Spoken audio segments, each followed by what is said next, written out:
Philippians Chapter 2.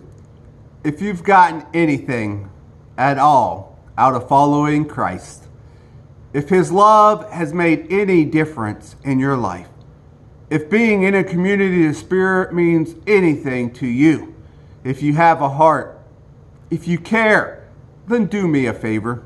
Agree with each other, love each other, be deep-spirited friends. Don't push your way to the front. Don't sweet-talk your way to the top. Put yourself aside and help others get ahead.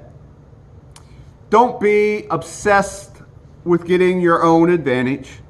Forget yourselves long enough to lean and lend a helping hand.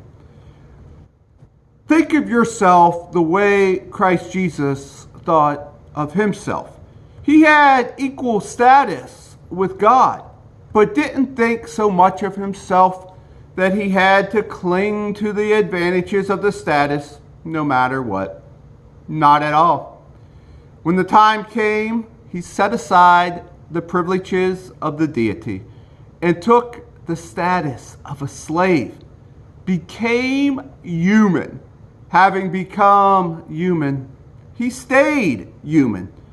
It was an incredibly humbling process. He didn't claim special privileges.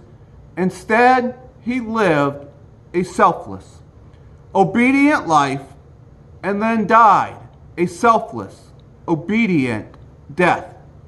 And the worst kind of death, a crucifixion. Because of that obedience, God lifted him high and honored him far beyond anyone or anything ever, so that all created beings in heaven and on earth, even those long ago dead and buried, will bow down to worship before this Jesus Christ and call out and praise that he is the master of all, to the glorious honor of God the Father. The next heading in this chapter is rejoicing together. What I'm getting at, friends, is that you should simply keep on doing what you've been doing from the beginning. When I was living among you, you lived in responsive obedience. Now that I'm separated from you, keep it up. Better yet, redouble your efforts. Be energetic in your life of salvation, reverent and sensitive before God. That energy is God's energy, an energy deep within you. God himself willing and working at what will give him the most pleasure. Do everything readily and cheerfully.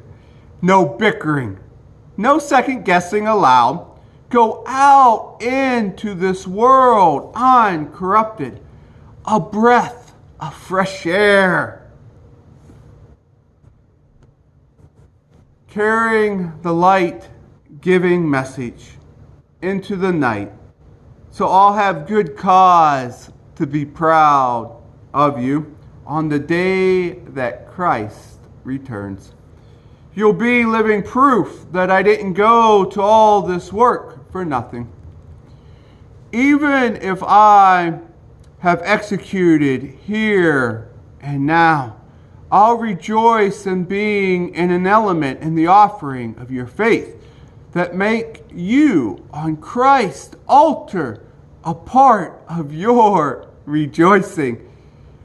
But turn about, fair play, you must join me in my rejoicing. Whatever you do, don't feel sorry for me. I plan, according to Jesus' plan, to send Timothy to you very soon, so he can bring back all the good news of you he can gather. Oh, how that will do my heart good. I have no one quite like Timothy. He is loyal and genuinely concerned for you.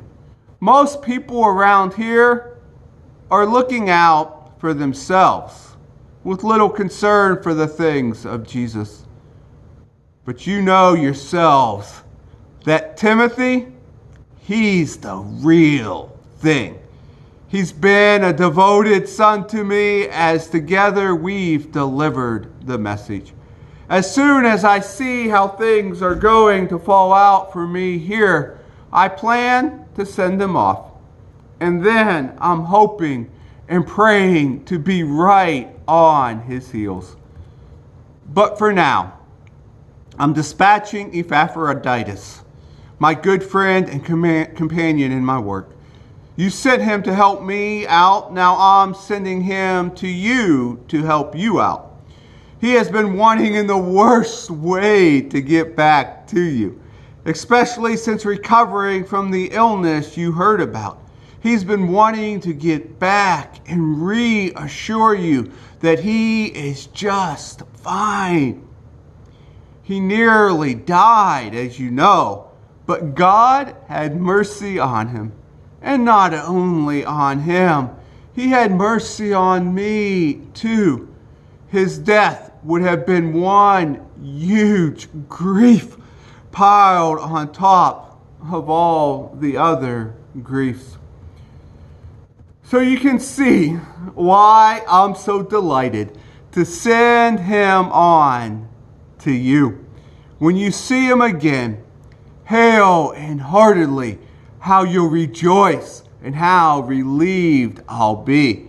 Give him a grand welcome, a joyful embrace.